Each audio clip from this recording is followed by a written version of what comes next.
minamahal kong kababayan, ako po ay dito sa impeachment court na ito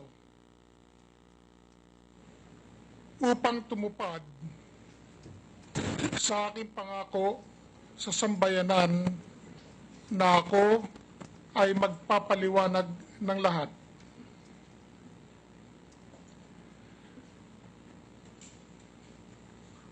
Kailangan po sigurong tanungin ng ating sambayanan kung bakit ba tayo nagkaka-impeachment trial na ito. Hindi naman po kaila sa ating lahat na ginamit na po ng gobyerno, ng administrasyon, ang buong makinarya ng gobyerno laban sa akin. Ibinuhos na po ang buong puwersa ng pamahalaan para lamang sa pagtanggal ng isang tao. Bakit po ba nangyayari ito? Huwag tayong maniwala na itong impeachment trial na ito ay laban sa katiwalian. Dahil kung ganun rin lamang, mayroon ba silang katiwalian na ibinintang sa akin? Sa kabila ng lahat ng pagkakalkal, paghahanap ng mga huwad na ebidensya, at kung ano-ano pang ginawa sa akin at sa aking pamilya, wala naman pong ibinibintang sa akin ng katiwalian.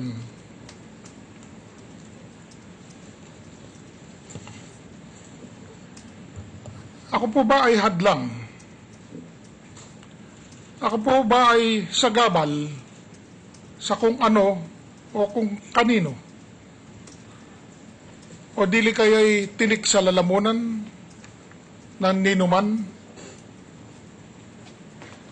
So far po, lahat ng nakita ko rito, magbuhat na kumpisa itong impeachment trial na ito,